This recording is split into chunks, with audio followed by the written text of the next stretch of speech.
Good evening, everyone, and welcome to the Bloom Collective Black Maternal Health Week event for Black Mamas Matter Alliance Black Maternal Health Week. Um, this year's theme is Black Mamas Matter, claiming our power, resilience, and liberation. This evening, we are going to be discussing maternal mental health, the power from within maternal health, mental health, as liberation.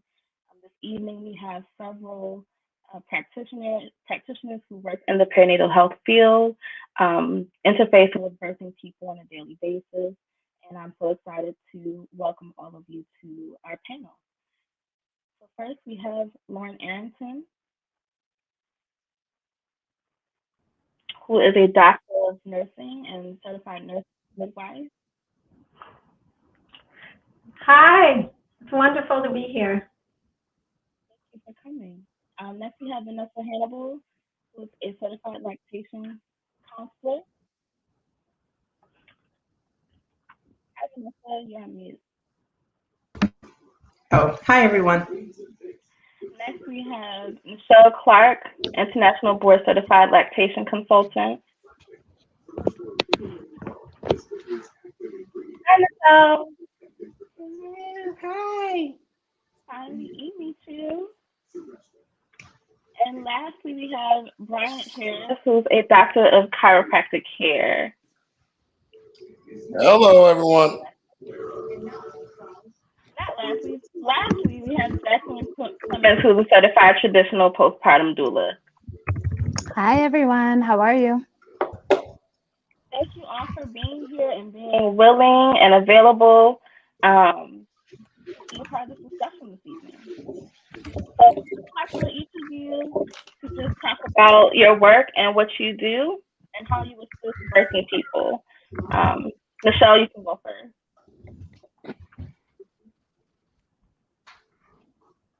We lost Michelle.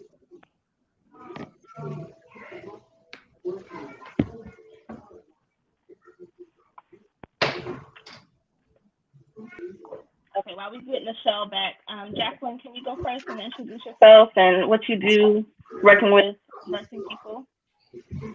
Sure. I am a birth and traditional Moroccan postpartum doula.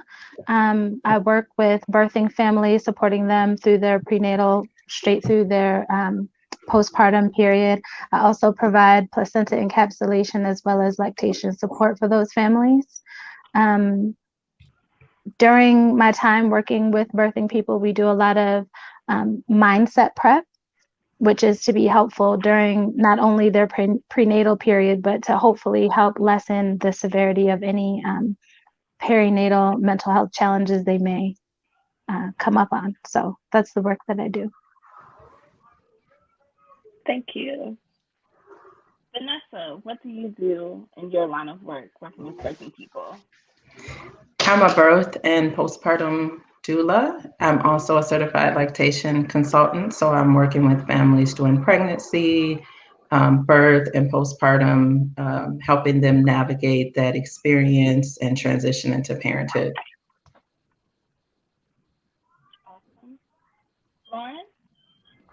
Hi, I'm a certified nurse midwife. I work at a local hospital in Baltimore, and there I have the honor of caring for Black birthing people during pregnancy, birth, and beyond.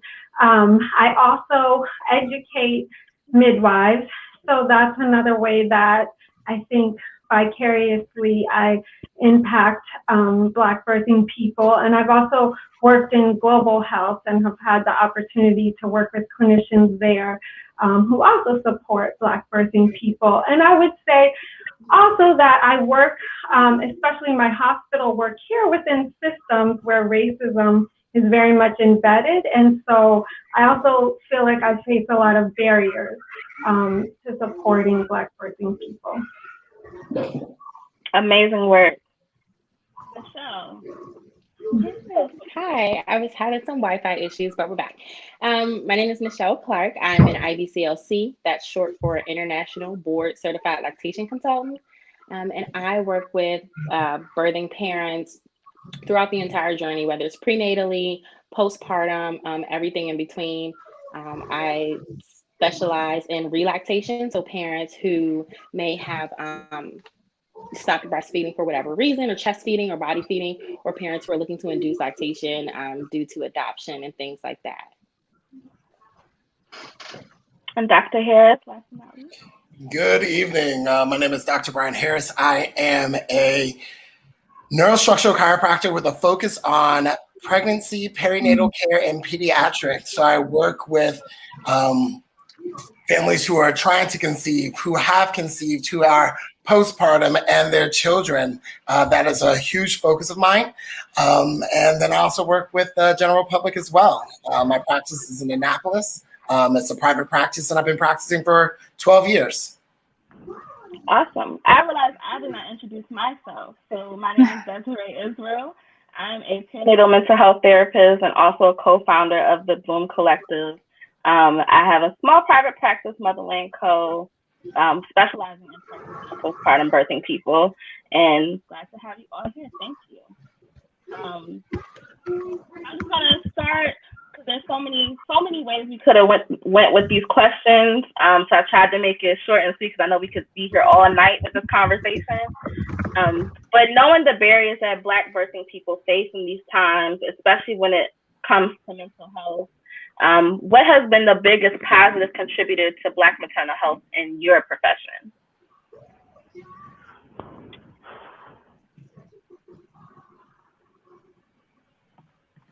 Are we just chiming in? I'll start. I'm trying to fix my sound. Can you all hear me? Yeah. Okay. Yeah, I'll go. As a lactation consultant, definitely the influx, the amazing influx of African American lactation supporters, period, has really contributed to that. Not just lactation consultants, because we're a team. We all kind of work together. Everyone from the doula to the midwife to the chiropractor, we all work hand in hand. And so in lactation, we have many different sort of pathways and certifications that you can kind of go. You can be an IBCLC, you can be a certified lactation educator, and the certified lactation educator is just as important, giving them that baseline information and education than the IBCLC is coming in and, assessing and looking at different things in the baby's behavior. So I would definitely say over the past few years, there has been a lot of just interest as far as the profession goes. And I think that's really, really, really been helpful. I would say within my profession, within midwifery, just the growth of more people who are healthcare providers, doulas, lactation consultants that are supporting Black birthing people has been really impactful. And I think just having like the array of people that we have here that are supporting birthing people from so many different angles is very needed. And I think also what I have really loved to see is Black run or Black owned midwifery practices that create really beautiful, safe and healing spaces for Black people to give birth. And that's something I think we need much more of. I think the activism around Black maternal health has also been helpful, and in that it helps to generate sort of a movement that brings us more providers like the folks here. Yeah, I'll kind of tack on the back of what Lauren said. I think one of the most impactful things is really just over the last few years, highlighting the work of Black birth workers, the history, the long history in relation to this particular country, and almost validating birthing people in their previous experiences and letting them know that what they thought was happening or ways that they felt injured were not just made up in their imagination. We now have all these statistics and these conversations that are validating folks and allowing them to seek out the support systems and the care systems that they want. And so I feel like that's been super positive as it pertains to birth work and, supporting people during their birthing process as well as postpartum, because people know, hey, I am going to be facing these challenges, and there's all kinds of assets, birth rights packages to kind of inform people of their rights. And I think that that's been very helpful in birth work, particularly helping make our job a little bit easier when folks are informed of their rights. Right. I think to go along with what Jacqueline was saying, another thing that I see that's significant is, the research showing that Black people being supported by people who look like them has a significant impact on their birthing experience and how they view it, how they experience it. And specifically, as it pertains to chiropractic, the biggest thing regarding what we do is just educating. The fact that so many Black women don't even know that this is an option for them to support them, to aid them in having the birth and the recovery and the support for their child afterwards, is something that's huge. And given the fact that there are very few chiropractors that are Black nationwide. Luckily, in the DMV and the Baltimore area, we do have a lot of options for Black providers, but a lot of them don't also support Black women during this phase. So it's about educating not only the patients, but also educating other providers that we're here and we're available to aid in this. Absolutely, Dr. Harris. I'm going to start with you because I know this is a heavy question. Honestly, you are the second Black chiropractor I have met in the area. My very first chiropractor was a Black male as well. So how can chiropractic care be utilized to alleviate mental health issues? Okay, so this is a loaded and heavy question because most of the time when people think about chiropractors, they don't think about mental health. Most people are thinking about the fact like, oh, I have back pain, I have neck pain, I'm having, whether it's around ligament pain or something else as it pertains to maternal care. But the fact of the matter is, first and foremost, as a chiropractor, my goals and objective is to make sure that your body's functioning optimally. And we do that through making sure that your nervous system, so your brain, your spinal cord, and all the subsequent nerves that control and coordinate every muscle, tissue, organ, and gland, that pathway is open. But ironically, what many people don't know is the developer of chiropractic actually opened up the first chiropractic psychiatric hospital known as the Clearview Sanitarium in 1926. It was the most famous sanitarium for mental disorders for chiropractic, and it was in existence for 35 years and was only there to help with mental issues, whether it was schizophrenia, whether it's bipolar disorders, whether it's anxiety or other other mental disorders. So what happens is, and how chiropractic plays a role is, we look for things that may have shifted out of proper alignment, known as subluxations or structural shifts, right? And what those subluxations do is it alters our perception of the world because it interferes with our nervous system's expression of optimal function. So when we're actually having an altered perception from the world, we're going to have an altered response to the world around us. So essentially, if we're getting misinformation in, we're going to have misinformation coming out. So when we apply a force via the adjustment, it allows for us to have a better input in. So we're getting a more appropriate picture of the world around us. It allows us to have a better response. In addition, what these adjustments do, it helps activate the area of the brain that's responsible for balance and coordination for both our body and our mind. So when we're thinking about how it can deal with anxiety and depression, what we're doing is we're altering how our brain is actually getting information in, whether or not that's with our serotonin production, how it is with tryptophan, how that leads to serotonin, how it's affecting different parts of your brain that's actually going to be responsible for these productions and how we interpret these things. So it's so much about shifting people's perspective and the fact that we're affecting the nervous system, not just affecting people's pains and ailments specifically. If that makes sense. Wow, yeah. I had no idea. Chiropractors are undervalued. So how often, and I'm picking on you for a little bit, how often should one receive chiropractic care? regardless of being in the perinatal period? So it definitely depends as to how people present. Because without doing an exam and knowing what the history of this could be, because take for instance, someone's been dealing with something for years, right? If it has been years, therefore your body has adapted, and most adaptations are maladaptations. So if they've been making these adaptations in their bodies, whether it's hormones, whether it's neurotransmitters, whether it's, body aches, whether it's these things, if they have been maladaptive, then it's going to take some time for us to break down those maladaptive strategies and patterns and then remind the body of how it was initially designed to be. So that's dictates the frequency of care, but it's also what people do outside of the office as well. Because I tell people, I'm going to circle back into the anxiety and depression aspect.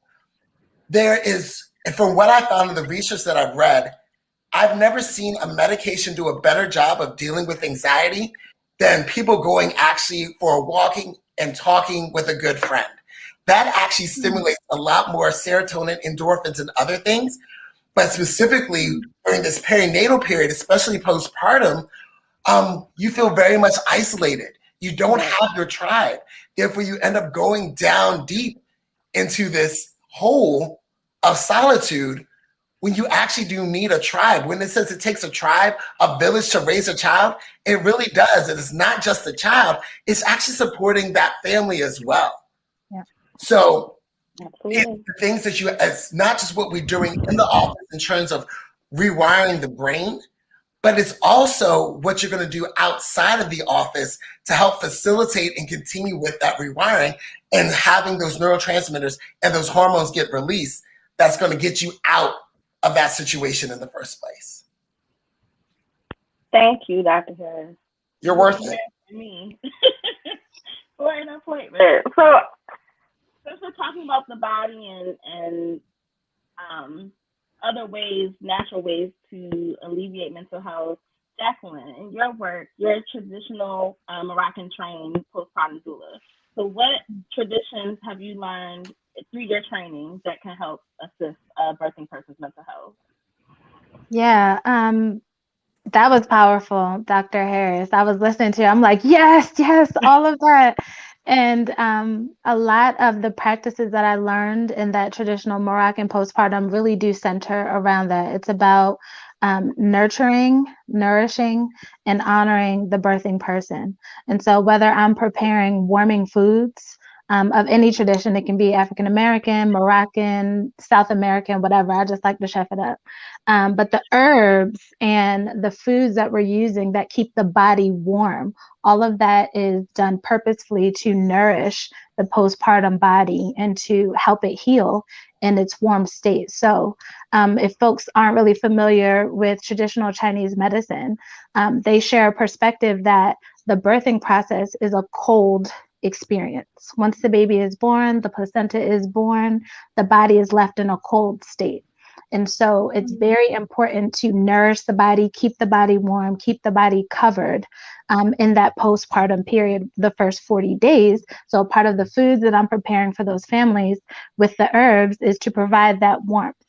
There's also the closing of the bones, which is a tradition that you can find in many indigenous cultures, not just the Moroccan culture. It's found in African, Mexican, it's called the Serrata. There's all these traditions that really bind and close the body. And again, it's to close the body after birth because birth is a very opening experience. So you want to help get that body back in alignment. You want to help support those organs. And so closing of the bones is just a very simple traditional healing practice that supports the physical body in closing post-birth. One of the other things, one of the other practices that we use is the hammam, which is basically a steam bath. So I don't know anyone here, but I love a good hot shower. It helps to open your pores and any sort of germs and anything that needs to come out of your body. It's just that steam helps to facilitate a cleansing. And so the hammam bath is a steam bath where we are washing head to toe with henna, with clay, with Moroccan olive oil, soap. All of these things are to nourish the physical body, but also with the clay to pull out any impurities, any leftovers from pregnancy, and to wash it away. The part about honoring the birthing person, we don't have many spaces in this culture and in our lives where we're actually honored as individuals. And so just the act of having someone there specifically to honor you, to honor the transition and the rites of passage that you just experienced, a lot of times that alone just provides such comfort to the clients. And so when you're putting that with mental health, it's like having someone specifically there for you, nourishing you, nurturing you, honoring you, and providing some traditional physical tools to support your body. In and of itself, the feedback I've always gotten is, I feel like I'm back in my body. I feel like I was out here and I was flying around and my spirit hadn't even landed back in my body because, you know, birth is such a spirit, it can be such a spiritual experience. So even with closing the bones, and it's a very tangible act that's taking place, it has intangible effects by allowing each client to kind of feel like they're grounded again, that they're in their body again, and that they have the strength and the proper perspective. As Dr. Harris pointed to, sometimes we just don't have the proper perspective. And so a lot of these Moroccan traditions are centered around community. They're centered around support, and they're centered around nourishment. And so whether or not you actually have a solid support system in your life, having a traditional postpartum doula come in and provide these services for you for whatever period of time you'd like is just a moment in time where you are the center of everything. You have the support system that you need, and you have the warming, nourishing food and environment to help facilitate that postpartum healing. That's amazing. So what I'm hearing is that that support, that nourishment is important to sustain a birthing person's mental health, because if without that, they can go awry, basically. Absolutely. And one of the things that, you know, obviously needs support is the act of body feeding, breastfeeding, chest feeding. So Michelle and Vanessa, if you could both tell me, you know, how can the act of feeding affect a birther's mental health, and either negatively, positively, how can that help a person's mental health? You want to go first? You want to go first, Vanessa? You can go, Michelle. Thank you, Fran. So one of the things when we're talking about breastfeeding is that we know the biological effect that it has on the body. We know about the release of oxytocin, getting that latch, stimulating that milk come down with a pump, you know, if you do it with a pump or hand expression or body feeding that way. But we also have to focus on, and I think that the shift has happened over the past few years, to focus on that efficacy. And what we mean by when we say efficacy is a person's belief in whether they can do it or not. And when we talk about Black maternal health, Black mental health, we, you know, have to acknowledge the trauma that Black women have faced and Black families have faced in this country. You know, we have to talk about how Black LGBTQIA plus people are still treated in this country. And, you know, now they're trying to raise children and dealing with all of those things. So I really, you know, try to focus on the efficacy, and I know a lot of my colleagues do. And just like Jacqueline was saying, was building that tribe and that community. And whether or not you have that in your life, you know, organically with your family, or if this is a service that you've paid for to bring in and build your own tribe, really, really affects how well they feel like they can, you know, get this job done. And yeah, negatively, you know, we also have to look at the fact of that there are a lot of socioeconomic barriers in place for Black families. And so acknowledging that and helping them kind of navigate through that, because, you know, we can't say, for example, we can't admonish them for using formula or whatever the case may be if we don't acknowledge the fact that there are certain barriers that exist for these families. we have to acknowledge that this is what their day-to-day is, and their efficacy may not necessarily be that they feel like they can't do it, but that there are barriers in place, and to kind of remove those barriers. So there are some positives, of course, we love to hail those, but the negatives exist, unfortunately. Absolutely. I think that something else when we're talking about the positives is also, traditionally breastfeeding or chest feeding has been just a way of life. It's a part of living. It's not something that is supposed to be done in secret or with stigma or with shame. And so I think when we're talking about breastfeeding and something that's positive, we have to think about support, that it's a communal experience. In the past, traditionally, Black women, there was not an IBCLC or a CLC, because the women in the community rallied around and made sure that women who were nursing had the support that they needed. And they would even feed their babies if they were having issues with their milk supply transitioning in. So I think we also have to remember that as Black people, we are communal, and we have always looked to our communities as support.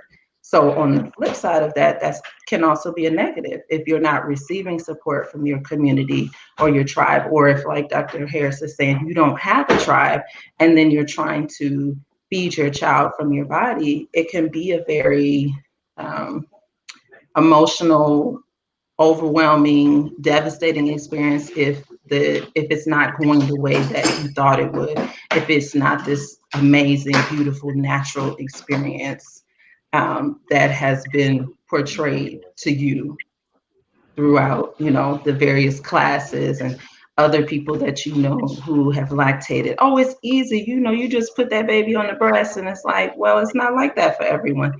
Right. So I think those are things that we have to acknowledge. And like Michelle said, we know that oxytocin is there and it plays a significant role, but we also know that when people are not able to meet their goals for feeding their babies human milk, that it has a negative impact on their mental health, and they are more likely to experience perinatal mood disorders because the experience is not the way that they thought. And then if we wrap in the fact that they may not have access to the lactation support that they need, or even know that the things that they are experiencing are things that they should be seeking and receiving help for. Thank you both for that perspective. I know personally I had my struggles with breastfeeding and mental health concerns, especially post-weaning depression. So hearing you both say that, thank you. I guess me saying post-weaning depression, I know I didn't ask this before, but can you kind of talk about what post-weaning depression is and how that shows up in a birther? Yeah, absolutely. So what happens is a hormone shift. Once you stop giving your body that stimulation, your hormones tend to shift. Okay, we don't need to produce, serotonin, oxytocin, all those good love, high sort of hormones, and that are keeping a lot of parents afloat. And that's one of the things that parents don't realize, is that those hormones that you're producing when you're breastfeeding may be keeping you afloat from having those perinatal mood disorders. But post-weaning depression is something that we really don't talk about. I experienced it as well. And it's when those hormones start to taper off. So once you start to scale back your pumping or your chest feeding, breastfeeding sessions, then your hormones start to shift. And it doesn't have to be you just stop cold turkey. You could knock out 2 or 3 feedings, and that can throw your hormones off balance. And it does lead to parents having those feelings of, the perinatal mood disorders and things like that. And so parents start to wonder what's happening. I've stopped breastfeeding. I thought this would fix it. I'm having these issues. I thought this would fix it. I feel even worse. And it's because we just simply don't talk about those things, as especially as it relates to African American parents and their mental health and Black mental health. So definitely. Thank you, Michelle. Lauren, our midwife on the panel. So tell us how maternal mental health shows up in your practice. So how do you address maternal mental health, perinatal mental health with birth? Thank you. So I think we try to start by just affirming that everyone has the right to emotional well-being and good mental health before, during, and after pregnancy, and that that is something that we want for them, independent of them having a baby.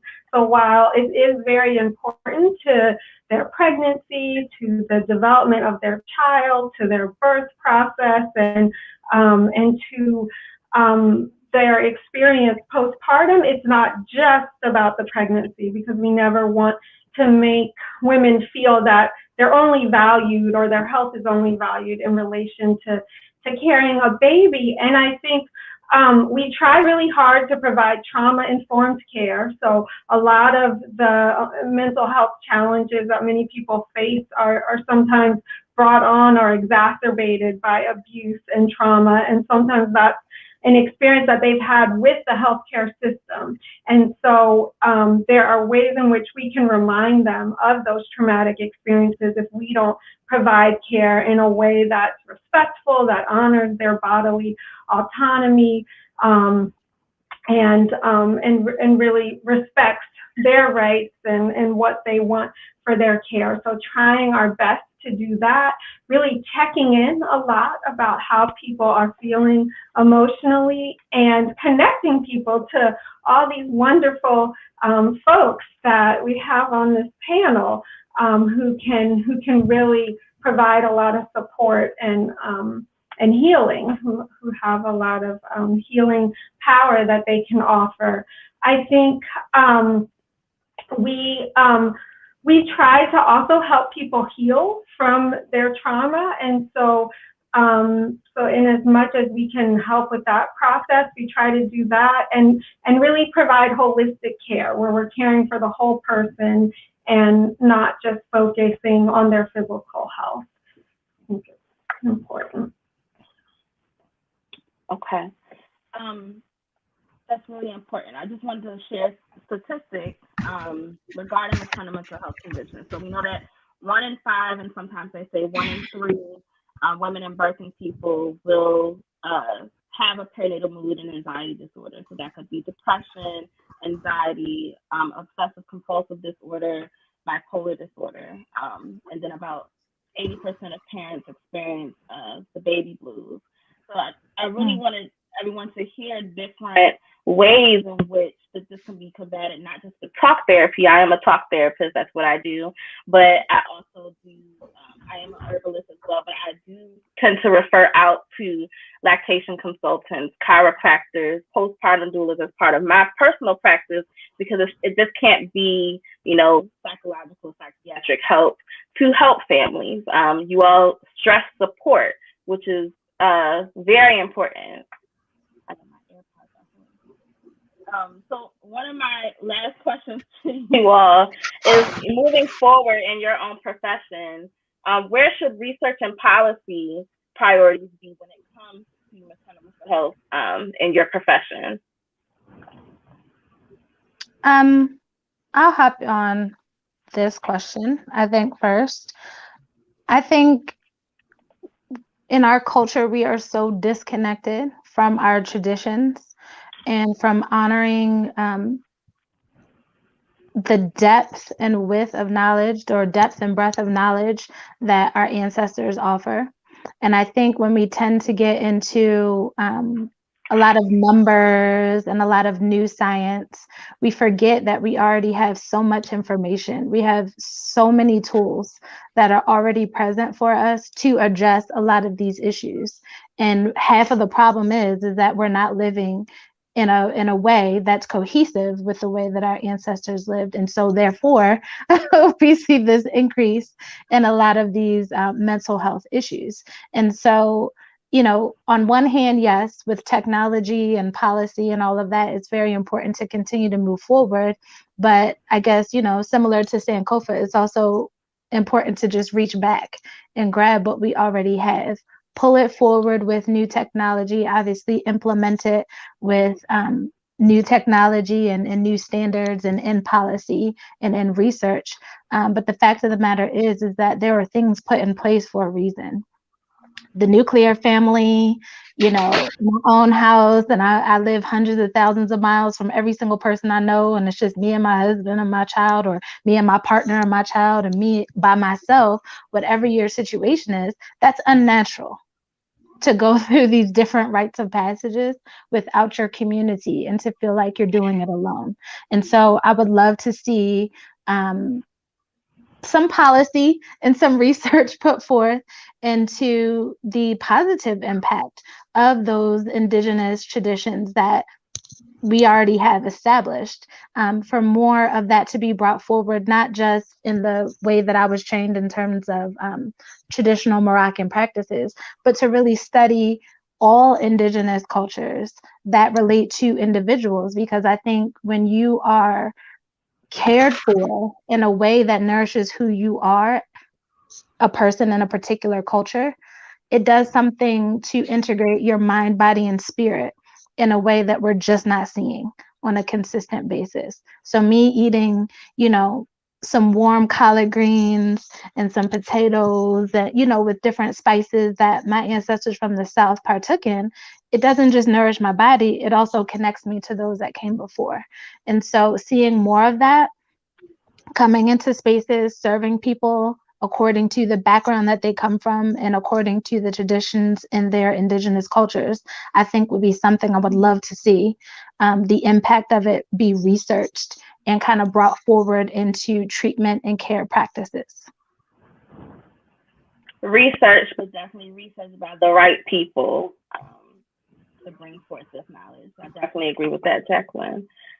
Lauren, in midwifery, what policy and research do you think needs to happen? Yeah, so I completely agree with Jacqueline. Typically within my practice, there are sort of two go-tos in terms of treatment for mental health challenges, and those are therapy and medication. And as we can see from this panel, there is so much more out there that can be incredibly healing. And so I think affirming those other ways of healing, those other ways of knowing that Jacqueline touched on, I think is really important. And however we can do it. I don't know that the traditional biomedical research model will always be able to capture that, but in whatever ways we can help capture that and affirm that and support it, I think that would be fantastic. And I think with that, it's about building healthier societies and communities, as Jacqueline was saying, and we have to, recognize that racism, sexism, capitalism, they all make us sick. They're not good for our health. And so ways in which we can challenge those things, having a living wage is probably better for your mental health, right? As well as like addressing things like toxic masculinity and just the abuse that people face from such an early age. I read this great article or story recently just about a mother standing up for her daughter who was being tickled by her grandfather. And the little girl clearly didn't like it, was kind of trying to get away. But we traditionally just sort of say, oh, that's okay. And the grandfather even said, I can play with her the way that I want. And those type of practices, feed into just all this abuse and mistreatment that we tolerate in our society. And that, I think, leads to a lot of the mental health challenges that often women and birthing people experience. And making these services available. Michelle talked about some of the barriers to accessing services, and I think that's a huge problem. And so the more we can advocate for things like doulas to be covered and lactation consultants to be covered and chiropractors to be covered, so that people can access these healing, powerful services, I think the better. And making sure that we're covering women far beyond pregnancy, right? Because her health just matters far beyond that moment, and we need to make sure that people can access services consistently. Thank you, Lauren, for that response. Vanessa, Michelle, or Dr. Harris, anything you'd like to add in your profession? Yes.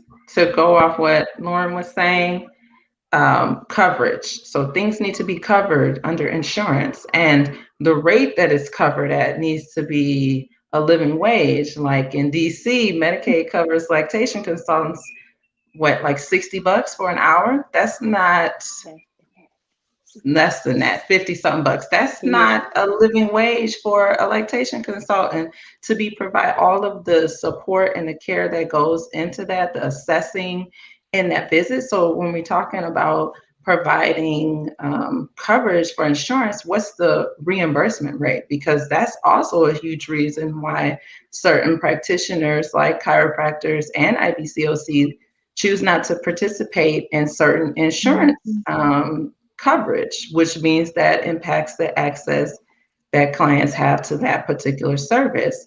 I think the other thing that's really important, which Jacqueline has talked about this numerous times, is I think we need to go back to communal care. So where you had your midwife and your chiropractor and lactation, and that's all in one practice, and everybody's working collaboratively. So when a client comes in for their medical care, they're also able to see all of these other people in different disciplines. And then also, I work in the home. So care in the home needs to be covered. We know that people have better outcomes when they don't have to drag themselves and their children all across the DMV, however long that could take for you to get from one place to another. If you're on public transportation, it could take you 90 minutes, 2 hours to get one way somewhere for a 15-minute appointment where you're not even being heard. So I think we have to reimagine what care looks like and who are practitioners of care and who should be provided and what settings care should be provided in. So when we're talking about advocacy or policy, covering services would be number one. If you want to have an out-of-hospital birth, you may or may not have that covered by your insurance at 100% to 50 to 25%. So that could be very expensive for someone who is concerned about birthing in the hospital and how that's going to impact their birth, and if they have a traumatic experience and then they need to seek care afterwards. So I don't know if that's going to happen, but that's what I think is important as far as policy. I'm not going after Dr. Harris, so I'm gonna say mine now. He gonna close us out. It's like when you get the good preacher to close you out at the end. I'm not going after him, so I'll go next. I definitely agree with everything that everyone said, but Jacqueline said it, about bringing that communal care back. I would love to see a nice little balance of that. I have this little saying I always say, America hates mothers. And you see that in the way that they treat them, that they are just not supportive of these parents who have no choice but to go back into the workforce. So I would really love to see a lot of support for working parents and not just people who identify as women or mothers, but for parents and birthing bodies in these settings. Again, like I said, these are barriers that are put in there. And like Lauren said, making a livable wage affects or not making one, affects your mental health. So I would love to see more support for these parents who are in the workforce, getting their education, whatever the case may be. Simply because we don't have that village yet, and while we're still building it, there are things that policy and our government could do that they choose not to. I also think when we talk as far as advocacy, there are things that I know as a lactation provider that I say to clients sometimes, and this is things that, they may have their personal insurance or personal whatever, and they have no idea that it exists. And I'm starting to feel like these things are intentionally being hidden from Black parents, right? They don't know that they can, we know that they do this, but they don't know that if you have an HSA or an FSA, you can cover your doula. You can cover your midwife. You can cover your lactation, professional. No idea. And then the parents are, oh, I didn't know this, or, well, wow, I really wish I would have known this when, I had my baby or went through those things. So I definitely want to see the policy move into the age and meet parents where they are. And I would love to see, again, like Jacqueline said, that communal care, that care team, everyone working together, professionals respecting professionals, pediatricians respecting doulas and midwives and lactation professionals and chiropractic care. I send all my tongue-tied babies to get some sort of chiropractic care. Like, it needs to happen. And they're like, no. I'm like, no. Like, you're going to see me and you're going to get some chiropractic care. Like, that's what we're going to do. But I would just love to see, all of us respecting each other and just really kind of referring out and letting our clients know, hey, this, modality can be helpful and useful for you. That's something very important, Michelle. Not just insurance coverage, like Vanessa touched on as well, but insurance education. People not knowing what's covered under their insurance. I know plenty parents still don't know that you can get a breast pump for free via insurance. So that's something that definitely needs to be navigated.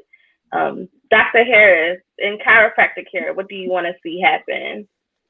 So one of the biggest things that, and I touched upon this earlier, is one, accessibility and knowledge regarding it, but regarding things that are a little bit more abstract than what traditionally people think chiropractic care would be. There needs to be research to support it. But what happens is the fact that when we do present anything, it's either a case study or it's viewed as anecdotal, specifically as it pertains to mental illnesses, whether it's for infertility, whether it's for any of these things. So one of the things that more chiropractors are trying to do are having better outcome assessment forms, whether it's the RAND 36, which is a quality of life survey, which we can do I know one of my colleagues did it at starting at 32 weeks, and they did it all the way through postpartum to see how the quality of life changed for these individuals who were under chiropractic care. And then we can use that as a metric to show, like, look, this is what the RAND 36 said as a result of being under chiropractic care regarding their quality of life. And this is how it is postpartum. And then also implementing the Edinburgh Depression and Anxiety Scale, the EDS, which you do for postpartum, implementing that at the end for those who are under chiropractic care and showing how that scale may change as a result of it versus those who weren't under chiropractic care. It's not necessarily a way to validate in that manner, but to show how it could positively influence, and therefore it could get the more respect from other medical professionals who choose to feel that chiropractors are more fringe or not necessarily mainstream, especially for those people who don't want to be put on medications that are going to either numb, alter their hormones, which are already going to be all out of whack in the first place. So we want to make sure that we have these assessments, we have this research, we have these things to be done to show how we can positively influence these women's lives throughout this period, and that they don't have to suffer endlessly, and there's other options. So what I may start doing, and I'm just overwhelmed in practice at times, is start doing these questionnaires a little bit more and to start a grassroots study just within my practice to show how this is positively influencing these individuals. Talking my language, Dr. Harris. I love it. Yeah. So I have probably one or two more questions. Just want to remind the audience to please put any questions that you have in the comments. We definitely want to end on a positive note. So what are you all hopeful for in regards to Black maternal health and reproductive justice? What brings you hope? What are you hopeful for? Lauren, I'll start with you. Okay, my hope, or what I'm hopeful about, is I see so many fantastic, brilliant Black midwifery students who are just ready to come out and really fight for Black women and mothers. And I'm so excited about them and all that they will do to transform our healthcare system and create this communal wellness, communal health model that will hopefully really make the change.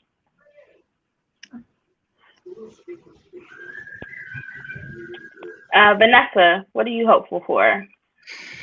Well, that one was huge. So do I have anything to say? I think I'm hopeful for one, in the social media that I display. I try to not really speak much about death and dying as it relates to Black bodies, because I think we receive enough of that in other places. So I try to fill my imagery with pictures of joyful Black people.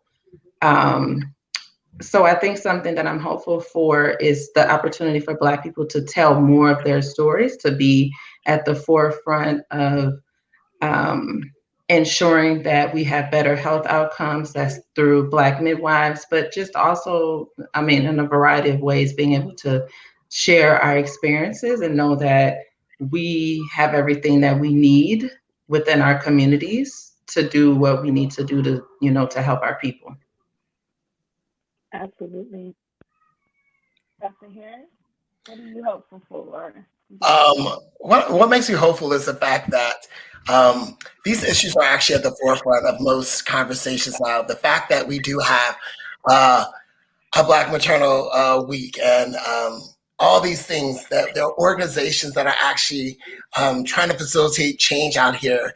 There are celebrities out there that are speaking up about their experiences, making this a little bit more mainstream and aware. It gives me a little bit more hope regarding this, because women are no longer, specifically Black women, are no longer choosing to suffer in silence in terms of some of the things that they've been experiencing. And they're standing up and they're like, listen, change needs to happen because this is happening one too many times. The fact that we're not being listened to, that these things are happening, whether it's at a well-known hospital, whether it's at a smaller clinic, it doesn't matter, but this thing is happening universally. And the fact that they are trying to facilitate policies, they are making legislative changes, they are doing these things, they are trying to increase accessibility for certain services. So I feel that that's what's creating a lot of hope for me in this realm. So that's my stance. Jacqueline and Michelle, any thoughts to add to that? I'm hopeful for the understanding that pregnancy, birth, and the perinatal postpartum period is a mind, body, and spirit experience. I think that a lot of these conversations we're having are really highlighting that it's not just the physical, it's not just the spiritual, it's not just the mental. And I'm very hopeful that people are taking initiative to take care of each one of those aspects as they go through their birthing experience and their perinatal season. And for me, I believe that it creates whole people when we address all aspects of ourselves. And so I was so excited to hear Dr. Harris talk about the impact of chiropractic work on mental. Like, I didn't know any of that, but again, it's like it's tying in that mind, body, spirit aspect. And it's just very exciting for me to hear that we have all of these tools, acupuncture and traditional tools and chiropractic. Like, we have so much that is not just physical, it's that mental and spiritual approach as well. And I'm excited for the next generation of babies being raised by more whole parents that actually care about being whole and what that means for the world that we're living in. So I'm hopeful about that.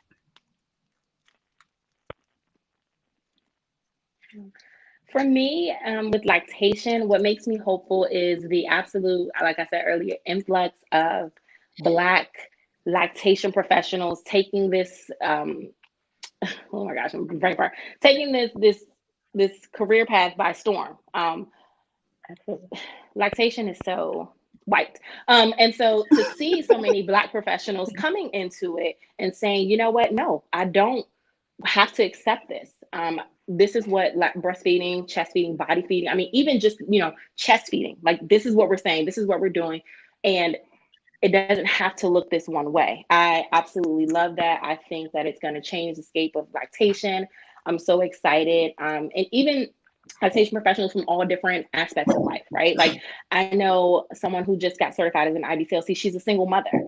And so, it's been this middle class, nuclear family type of, profession where, okay, yeah, I have my husband, my 2 kids, and my, dog and white picket fence. And it's saying, no, I am someone who is queer. I want to work in this field to help queer families and families who not only just look like me as far as skin tone, and outwardly, but also inwardly. So I'm ready for it. I love it. I think it's gonna do some shaking up. I'm excited. I'm excited for the influx of Black folks in all of your fields because it's necessary. It's so necessary.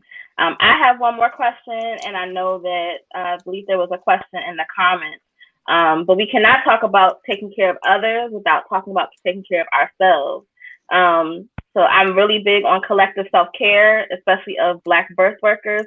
So I want to know, what do you all do to take care of yourselves in doing this work, because it's really important. So what do you all do to take care of yourselves and make sure your mental health is good and that you are okay? Vanessa. Well, I just want to go first because one of the ways I take care of myself, that practitioner is on the screen. Dr. Harris is my chiropractor, so I see him twice a month because being in these birthing streets, his body gets a little broke down. It be hurting. Wow. And Bryant knows we be in that office and be like, "Ooh, my neck is cracking and popping." And so that's one of the ways. I personally get a massage monthly. I remember, I think I started doing that maybe in like 2019, not monthly, but when I first went, it was like, my massage therapist at the time was like, "Yo, your shoulders are like bricks. Like, I can't even get through these shoulders," because I was just holding so much tension. Because I think somebody said that, the body keeps a record of the things that we experience. Some other things I do that I think is really important is having community. I talk to other birth workers, whether I'm at birth and I need help, I have questions, I have mentors, I have other people who have come before me. I mentor people unofficially who are coming after me, and that's really important to me. I also just, really thinking about what is my impact, reminding myself that, which is huge, birth workers, my impact, but also ego. I do a lot of ego work to remind myself that people's births are not my experience. And so I can have feelings about things, um, but my job is to support people. So when I leave people's births, I do different things to decompress, to leave that energy. I hold that space, and then I leave that energy where it's at. So that might be praying, crying, walking, taking a shower. I roll my feet out with this little ball after each birth to kind of release tension in my feet.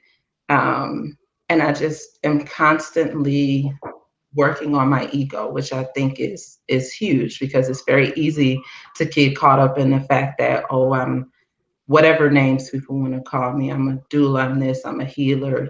People always give you labels, but I'm an influence, but I'm not responsible for what outcomes people have in their birthing time.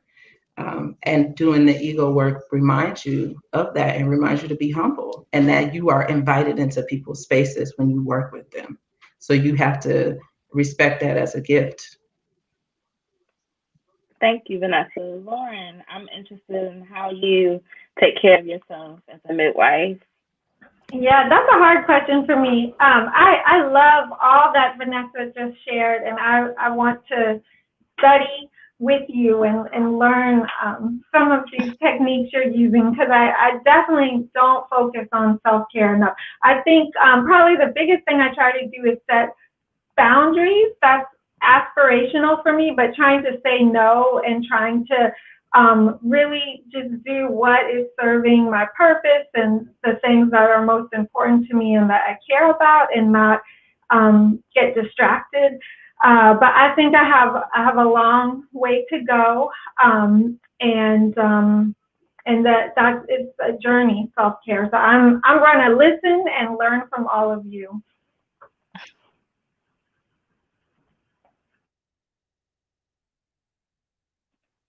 Jacqueline, let's hear from you. How are you taking care of yourself? Man, right now it's therapy. It is therapy and bath bombs. It is sipping coffee in my car without my children. Um, you know, as it pertains to my clients, Vanessa, her point about Like, it's not about us at all, actually. It is about just being that conduit and that support. And so what I found is, in this work, it is so intimate and spiritual that sometimes it doesn't leave space for what we have going on in our own life. So for me, dealing with like grief and life changes and all of that, knowing that I am still going to be showing up in this work, it's just very important for me to download that with someone else so that it doesn't interfere with my clients and other people in my family, and that it keeps things in their proper space. Throughout this last year or so, just having space to myself is super important. And so bath bombs, soaking myself, like locking the door. I'll lock any door, honey, the car door, the bathroom door, whatever door. I just need a moment. And it feels really good just to get away from everybody for 15 minutes, 30 minutes. Also journaling, so that, again, creating that distinction between like how I feel about a thing and like what is real, like the process of the journaling really helps to clarify those things without me having to say anything to anyone or get it mixed up or project verbally. Those things have been very helpful. The other thing is, as a woman, and a mother, like, I'm just getting dressed up now. I've been in the house with my pajamas and actually, I switched out my pajamas for a silk kimono, like on purpose, because I'm like, I'm gonna be stuck in the house. I want to be fly. But like getting dressed up and being womanly and fly on purpose has been a form of self-care for me, because so many times we're serving people and like our cup is just running empty. And so for me personally, putting on some lipstick, putting on an outfit that I actually appreciate, that's not only functional, it just does something for my spirit. And so it's simple. You can call it extra, you can call it what you want, but it's a form of self-care for me, is to just be, and I have nowhere to go, truly. I don't. But just picking those things, my favorite pieces out of the closet, and just wearing them, even if I don't leave the house for the day. It just makes me feel really good and it uplifts my spirit. So those are just a few things that I'm doing for self-care right now. Awesome. Thank you for sharing. Michelle. So for me, I'm a Taurus, and so I like naps. I love them, and I don't really have a lot of time in my life for them, but I've started to schedule them. So one of the things that I do for me for self-care is I do not take clients Monday, the first half of the whole day Monday if I can help it, but Monday definitely the first half of the day. I need to ease back into the week, and I have started to schedule my naps. Um, I also do a lot of therapy. I see a therapist on myself. But one of the things, like in this work, I've had to cultivate the relationships around me. So my husband and I do marriage counseling once a week, and there's nothing wrong. It's just we need to have a time to come together. I'm on the go, he's on the go. Things get lost in translation. He's trying to find time on my schedule to talk to me. I'm trying to find time on his schedule to talk to him. So doing those type of things, but those are, self-care. We're like, we're together, we're focusing on each other, ourselves, or I get to have my time away from him where I'm with my therapist. Because again, when you're dealing with people and they're having issues with their children, for them it's emerging. Almost all of my clients, when I get there, it is like an emergency. I need you to help me. And so managing those feelings inside of them and kind of not taking them on, just kind of like everyone else said, I get my weekly time to sit down with my therapist and just kind of let it all out, and then I walk out of her office and it's done. So, or her virtual office, I would say. So that's pretty much it for me. That's awesome. Scheduling naps. I don't know if I would be able to do that because I would just ignore the alarm. But that is I'll a be like, good practice what? for It's time for a sure. nap. Dr. Harris, what are you doing for yourself? So similar to what Lauren was saying, I have a problem with boundaries. I am a people pleaser, so I will overextend myself to the greatest to help support a patient, a friend, family member, whatever it is. So I'm trying to be better about setting boundaries and sticking to those boundaries.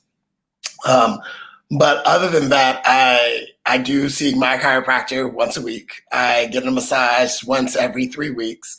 Every Sunday, since I'm not married, I don't have kids, I don't have a partner, I have nothing. I spend every Sunday with my dad and my bonus mom. So we have Sunday dinners together every Sunday.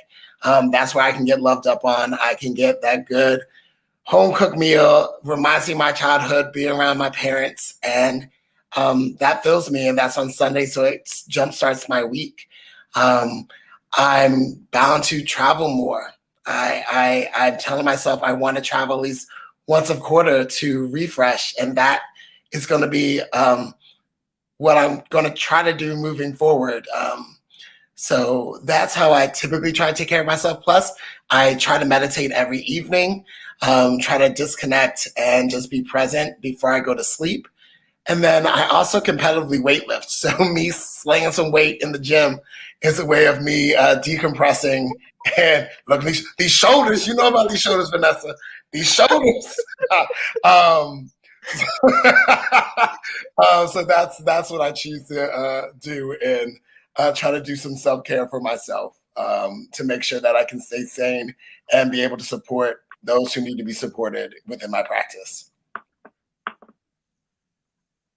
Thank you all. I know we had one question from the comments, and it was about closing of the bones.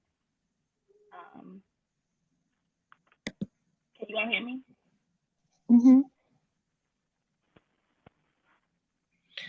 Oh, so to answer Essence's question, she said, I feel like I'm floating out after 4 years. Is it too late to close my bones? So to answer that question, no, it is not too late.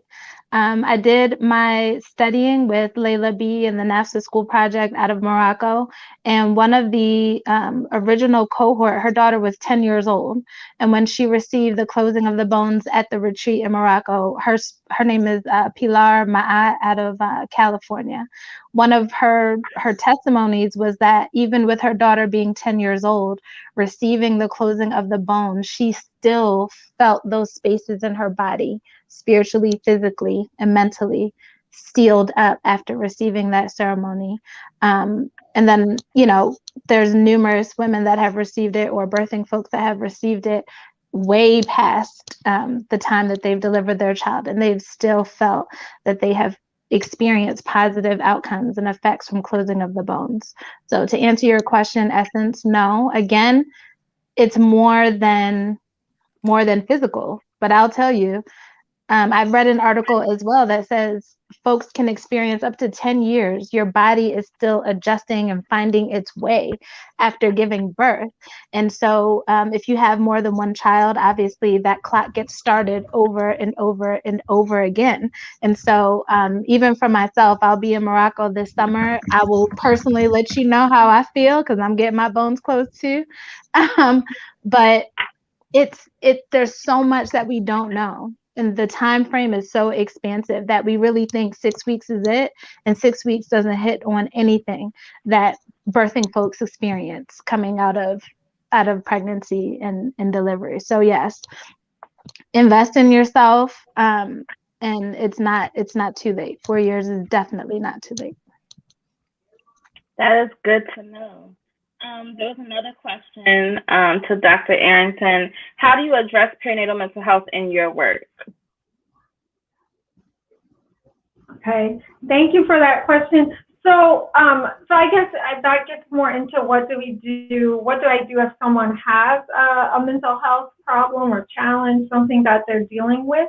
And usually one of the first things is to be really present with them, and to really give time and space for them to share what's going on and to better understand what's going on.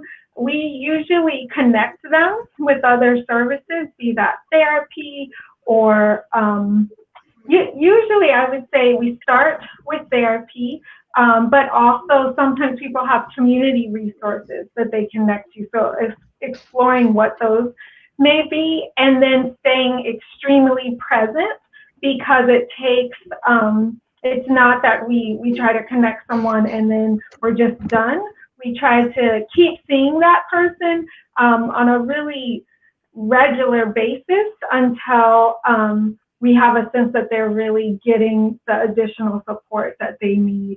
And so everyone is different, right? And so helping to figure out what are the particular issues that they're dealing with. Sometimes, often there are circumstances or life stressors that are going on. Certainly with the pandemic, folks talked about the isolation. We see a lot of women who are extremely isolated now, more so, than ever. It was already bad before the pandemic, and now it's just been horrible. So, so trying to figure out how can we address whatever particular issues they have, and we have a support group that's part of our practice that meets on a regular basis. So often we will just plug women right into that. But yeah, trying to get people connected with services, which is often hard. It's hard, especially to find Black folks that are available and offering these services. So it's wonderful to know of this broader group that just offers so much support, so many wonderful skills and talents and healing. And I was wondering for Dr. Harris, if I have someone who's suffering from depression, can I send a referral that just puts the diagnosis of postpartum depression, chiropractic evaluation and services? That's just not something we're used to thinking of doing in terms of chiropractic. And so I'm just curious if that's all it takes.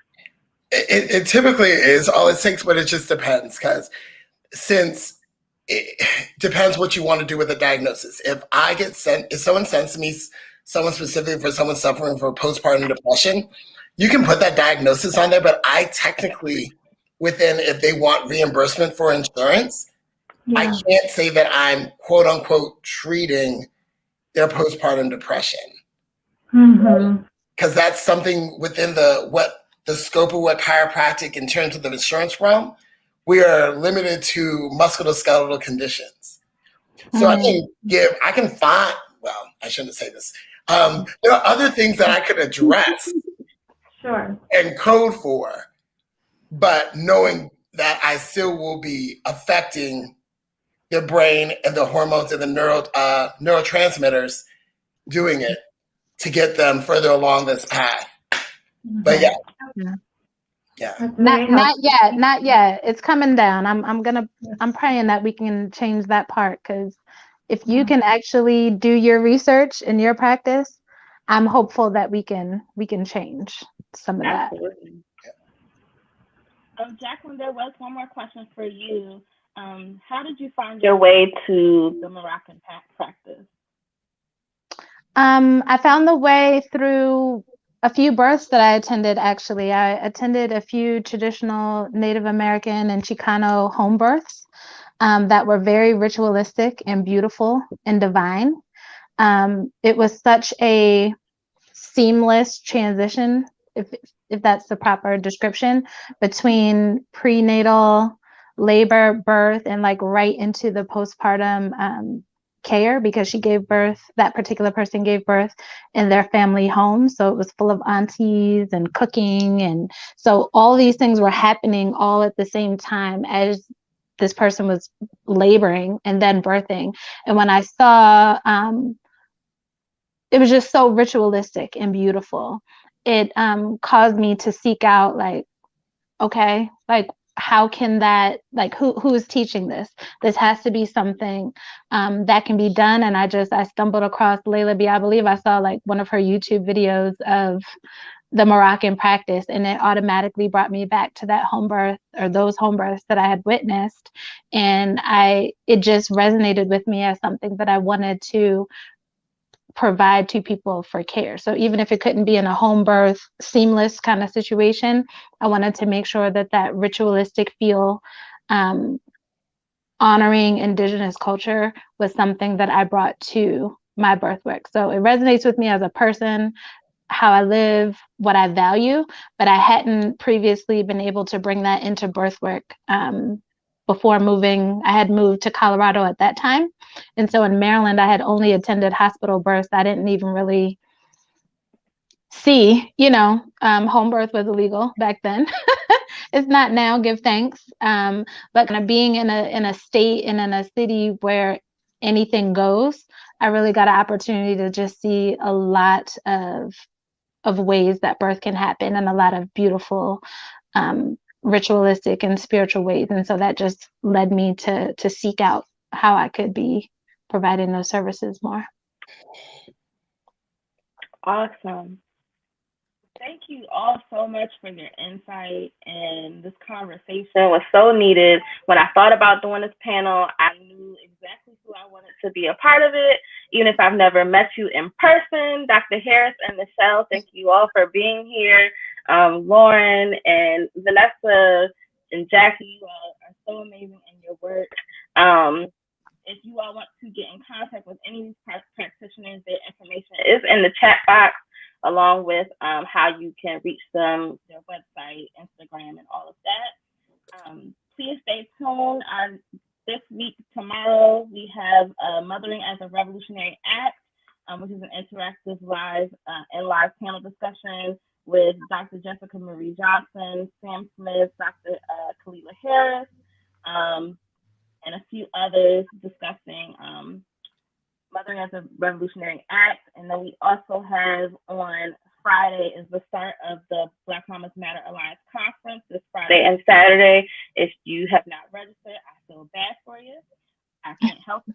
I will be there, but there are a lot of pre-recorded things. If you missed any of the events so far, the Culture Fest was amazing. And just hearing from everyone, thank you all so much for being here. And Thank you. This is the end. Thank you all. All right. It was nice meeting you all. Bye. Thank you. Thank you. Thanks.